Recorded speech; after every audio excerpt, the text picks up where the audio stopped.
నమస్తే అందరికీ welcome to our channel Tanya to guide. ఇవాళ ఇంకొక వీడియో గురించి అయితే మీ ముందుకు వచ్చాను.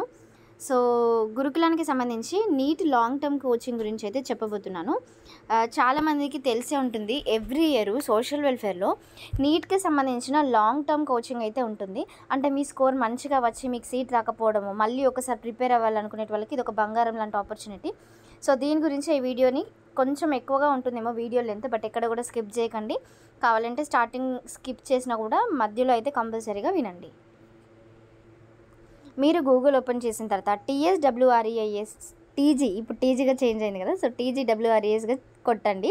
ఎంటర్ చేసిన తర్వాత మీకు ఈ విధంగా అయితే రావడం జరుగుతుంది. నేను ప్రజెంట్ మొబైల్ని ఆటో రొటేషన్లో పెట్టేసి డెస్క్టాప్ ఎనేబుల్ చేశాను. నేను ఏం చేశాను అనేది కూడా మీకు క్లియర్గా చూపిస్తున్నాను, ఎందుకంటే మళ్ళీ మీకు కన్ఫ్యూజన్ అయితే ఉండొద్దు. అదేంటి అక్కకి ఇలా వస్తుంది మాకు ఇలా వస్తుంది అనేసి, అంటే ఎవరైనా చిన్నపిల్లలు కనుక వీడియోస్ చూస్తే వాళ్ళ కోసం అన్నమాట. అయితే మీకు ఈ విధంగా పేజ్ ఓపెన్ అవుతుంది. ఓపెన్ అయినాక ఇక్కడ 2 యారో సింబల్స్ లాంటివి కనిపిస్తున్నాయి చూడండి. ఇక్కడ మీకు నీట్ లాంగ్ టర్మ్ 2024-25 అనేది కనిపిస్తుంది కదా, దానిపైన ట్యాప్ చేస్తే ఏ విధంగా అప్లికేషన్ చేసుకోవాలి అండ్ దీనికి సంబంధించిన రిజిస్ట్రేషన్ ఫీ ఎంత ఉంటుంది, ఎవరు ఎలిజిబుల్ అనేది ప్రతిదీ మెన్షన్ చేశారు. ఫస్ట్ నోటిఫికేషన్ ఇచ్చారు. ఈ నోటిఫికేషన్ కనుక మీరు ఆల్రెడీ PDF కనుక ఉంటే మీరు చూసి చదువుకోవచ్చు. ఒకవేళ మేము చూసి చదువుకోలేము, కొన్ని పాయింట్స్ అర్థం కావట్లేదు మాకు అనుకుంటే ఈ వీడియోలో చూసేసేయండి. సో ఇది నోటిఫికేషన్. ఇక్కడ మనం చూసుకున్నట్లయితే ఈ లాంగ్ టర్మ్ కోచింగ్ ఎక్కడెక్కడ ఇస్తారు అనేది ఫస్ట్ విషయం. గౌలిదొడ్డిలో ఇస్తారు గర్ల్స్కి, అండ్ అలాగే బాయ్స్ 2 క్యాంపస్లు ఉన్నాయి. సో అక్కడ నెక్స్ట్ చిలుకూరులో మనం టెంపుల్ సైడ్ వెళ్తాం కదా, అక్కడే కాలేజ్ అయితే ఉంది, ఇది బాయ్స్కి సంబంధించి. అండ్ అలాగే నార్సింగ్లో కూడా అయితే ఇస్తారు, ఇది గర్ల్స్ క్యాంపస్. మహేంద్ర హిల్స్లో ఉంది, ఇది కూడా గర్ల్స్ క్యాంపస్. మీరు సెలెక్ట్ చేసుకునేటప్పుడే ఎక్కడ అనేది సెలెక్ట్ చేసుకోవాల్సి అయితే ఉంటుంది. ఎంతమందిని ఇంటేక్ తీసుకుంటారంటే ఎంతమందిని తీసుకొని ఎంతమందికి ట్రైన్ చేస్తారు. లిమిటెడ్ సీట్స్ అండి. గౌలిదొడ్డిలో 100 బాయ్స్ 100 గర్ల్స్. అందులో SC స్టూడెంట్స్కి 190 సీట్లు ఉన్నాయి. అండ్ అదేవిధంగా BC వాళ్ళకి 5 సీట్స్, OC ఆర్ EWS వాళ్ళకి 5 సీట్స్. చిలుకూరులో కూడా 50 సీట్లు, నార్సింగ్లో 50 సీట్లు, అందరు అమ్మాయిలవే. మహేంద్ర హిల్స్లో కూడా అందరు గర్ల్స్వి. నెక్స్ట్ ఎలిజిబిలిటీ, ఎవరైతే రీసెంట్గా నీట్ ఎగ్జామినేషన్కి ఎలిజిబుల్ అయ్యారో సో వాళ్ళు అప్లికేషన్ చేసుకోవచ్చు. మీ పేరెంట్స్ యొక్క యాన్యువల్ ఇన్కమ్ అయితే 1,50,000 ఉండాలి. ఒకవేళ రూరల్ ఏరియాస్ అయితే, అర్బన్ ఏరియాస్ అయితే 2 lakhsలో ఉంటే సరిపోతుంది.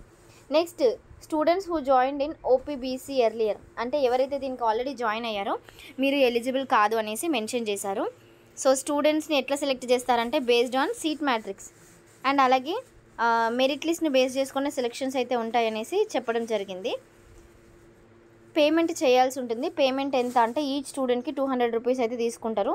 ఎవరైతే వాళ్ళ నీట్ స్కోర్ కార్డ్ అయితే ఉందో దాంతోపాటు ఫోటోని కూడా అప్లోడ్ చేయాల్సి ఉంటుంది.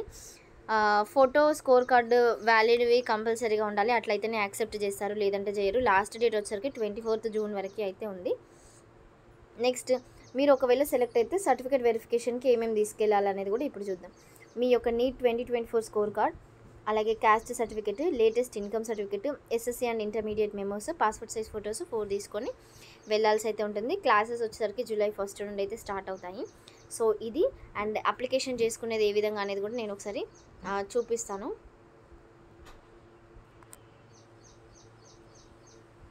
ఈ విధంగా చూడండి, క్లిక్ హియర్ టు పే అని కనిపిస్తుంది కదా, సో దానిపైన క్లిక్ చేసి మీ యొక్క name, date of birth, contact, caste enter చేసి have you attended NEET 2024 exam అనేది క్లిక్ చేయండి. ఎందుకంటే మీరు అటెండ్ అయ్యారు, మీ దగ్గర స్కోర్ కార్డ్ కూడా ఉంది కాబట్టి. అప్పుడు మీకు ఒక పేమెంట్ ID జనరేట్ అవుతుంది. సో జనరేట్ అయిపోయిన తర్వాత మీరు సబ్మిట్ బటన్ అయితే క్లిక్ చేసేసేయండి. సో ఈ విధంగా మీ contact number, date of birth submit చేస్తే, సబ్మిట్ బటన్ పైన క్లిక్ చేస్తే మీ లాగిన్ ఫామ్లో మీరు కొన్ని డేటా ఫిల్ చేయాల్సి వస్తుంది. లైక్ ఫాదర్ నేమ్, మీ యొక్క ఇన్కమ్ ఎంత ఉంటుంది ఏంటి అనేది, ఇలా మీ బేసిక్ డీటెయిల్స్ అన్నీ ఫిల్ చేసిన తర్వాత మీ ఫోటోగ్రాఫ్ సిగ్నేచర్ అప్లోడ్ చేయాల్సి ఉంటుంది. అదేవిధంగా మీ యొక్క నీట్ స్కోర్ కార్డ్ కూడా అప్లోడ్ అయితే చేయాలి. వీడియో నచ్చిందంటే అందరికీ షేర్ చేయండి. ఏదైనా డౌట్స్ ఉంటే కింద కమెంట్ చేయండి. అదేంటి మాకు ఒక అప్లికేషన్ ఫామ్ చేసి చూపించవచ్చు కదా అని చాలామంది అడుగుతారు, బట్ నా దగ్గర ఎవరి డీటెయిల్స్ లేవు. సో బేసిక్ ఏ అప్లికేషన్ ఫామ్ అయినా తీసుకోండి, బేసిక్ డీటెయిల్స్ ఇవే ఉంటాయి, అందుకోసమని చెప్పాను. Thank you.